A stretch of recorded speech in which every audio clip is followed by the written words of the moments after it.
NATO is one of the most powerful military alliances in modern history, but it is often misunderstood. It is not a single army, and it is not a world government.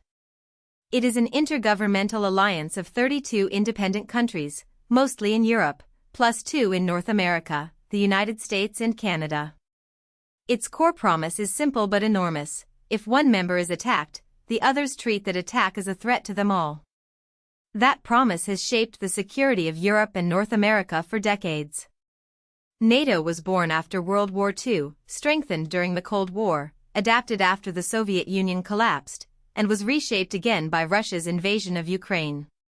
To understand NATO is to understand how countries try to deter war by promising to respond together.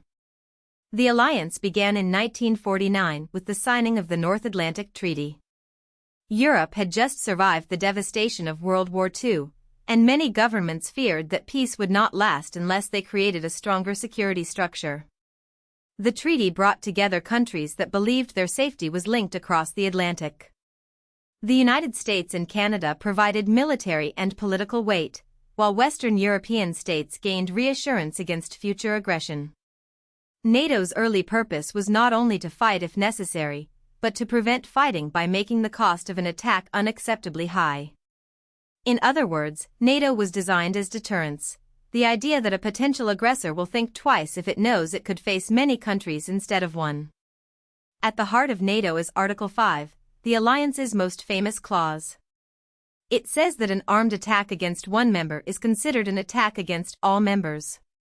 This does not mean every country automatically launches the same military response in the same way. Each member decides what action it considers necessary, which can include military force, intelligence support, logistics, air defense, or other assistance. But politically, Article 5 is a powerful signal of unity. It transforms the security calculation of every member state. A smaller country does not stand alone if attacked. It is backed by the credibility of the alliance. That credibility is why NATO spends so much time on military readiness, joint exercises, and planning. During the Cold War, NATO's central mission was to deter the Soviet Union and its allies. In 1955, the Soviet-led Warsaw Pact formed as a rival bloc, dividing Europe into 2 heavily armed camps. NATO's role was to protect Western Europe from intimidation or invasion, while also tying American security directly to European security.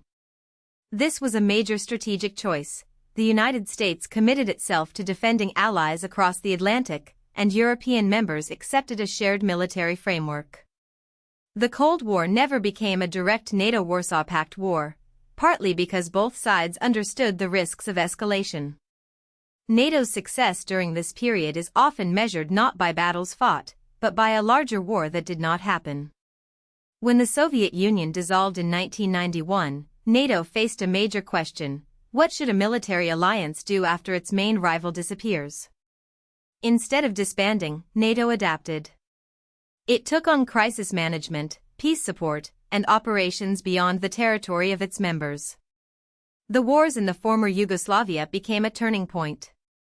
In Bosnia, NATO enforced a no-fly zone and helped defend United Nations safe zones under a UN mandate. This marked NATO's first major military intervention and showed that the alliance was becoming more than a Cold War defensive pact. It was now also a tool for responding to instability in Europe, especially where violence threatened civilians and regional security. NATO's 1999 intervention in Kosovo remains one of its most debated actions. The alliance bombed Yugoslavia, saying the goal was to stop violence and repression by the government of Slobodan Milosevic. Supporters argued that NATO acted to prevent a humanitarian catastrophe when diplomacy had failed. Critics argued that the bombing raised serious legal and political questions, especially because it did not have the same kind of clear UN Security Council mandate as some other operations. The Kosovo War showed the complicated reality of NATO after the Cold War. The alliance could act outside its own territory, but every intervention brought debates about sovereignty, legitimacy, civilian protection, and the limits of military power. Article 5 has been invoked only once, after the September 11 attacks against the United States in 2001. This was a historic moment because the attack was not a conventional invasion by another state, but a terrorist attack. NATO members treated it as an attack on the alliance and later became involved in Afghanistan through the International Security Assistance Force. The Afghanistan mission lasted for years and tested NATO in difficult ways. It required members to operate far from Europe, coordinate troops from many countries, train local forces, and manage a complex insurgency. The mission showed NATO's ability to act globally, but it also exposed the limits of military intervention in societies with deep political and security challenges. NATO also intervened in Libya in 2011, this time with a United Nations mandate to enforce a no-fly zone and protect civilians during the Libyan civil war. The operation was presented as a civilian protection mission, but it contributed to the fall of Muammar Gaddafi's government. The aftermath became controversial because Libya descended into long-term instability, raising questions about whether military intervention can succeed without a clear plan for political reconstruction. Beyond major wars, NATO has also supported training for Iraq's military and contributed to efforts against piracy. These missions show that NATO's activities expanded far beyond its original Cold War role, even as collective defense remained its legal and symbolic foundation. One of the biggest sources of tension around NATO has been enlargement. Since the end of the Cold War, the alliance has accepted many new European members, including countries that were once under Soviet influence or part of the Warsaw Pact. For these states, joining NATO was often seen as a guarantee of sovereignty and protection after decades of domination. For Russia, especially under Vladimir Putin, NATO's eastward expansion has been portrayed as a threat. NATO argues that countries have the right to choose their own alliances, while Russia argues that its security interests are being ignored. This disagreement sits at the center of the modern Russia-NATO confrontation, especially over Ukraine and Georgia. Relations between NATO and Russia were not always purely hostile. After the Cold War, there were periods of cooperation, dialogue, and formal partnership. But the relationship deteriorated sharply during Putin's second presidency and then broke down further after Russia annexed Crimea in 2014. NATO suspended cooperation with Russia and increased its presence in eastern member states. This included deploying what is often called a tripwire force, multinational troops placed in vulnerable areas not because they could stop a massive invasion alone, but because any attack on them would immediately involve multiple NATO countries. The goal was deterrence through visibility, commitment, and shared risk. Russia's full-scale invasion of Ukraine in 2022 transformed NATO again. Ukraine is not a NATO member, so Article 5 does not apply to it.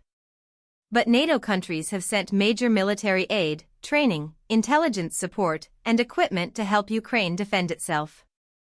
At the same time, NATO reinforced its eastern flank to reassure members bordering Russia or Belarus. The invasion also pushed Finland and Sweden to join the alliance, ending long traditions of military non-alignment. This was a strategic setback for Russia because the war intended to resist NATO influence instead expanded NATO's border with Russia. Since then, Russia has also been accused of waging hybrid conflict against NATO members, including cyberattacks, sabotage, disinformation, and pressure campaigns below the threshold of open war. NATO's power depends not only on promises, but on resources. Members contribute in two main ways: by funding their own national defense, and by paying into NATO's shared budget for headquarters, command structures, and joint facilities. Defense spending remains a constant political debate because the United States spends the most overall, while European members face pressure to carry more of the burden. As described in the source material, members have committed to a target of spending at least 5% of GDP on defense and security by 2035, while NATO's shared budget is split across all 32 members. Combined, NATO countries account for more than half of global military spending and field millions of personnel. But money is not the only challenge. The alliance must also manage political disagreements among members, including internal crises when one member's rhetoric or policy threatens the trust that collective defense requires. NATO's headquarters in Brussels and military command near Mons symbolize a permanent alliance, but its future depends on whether members continue to believe their security is stronger together than apart. If you found this helpful, please like this video and subscribe for more explainers.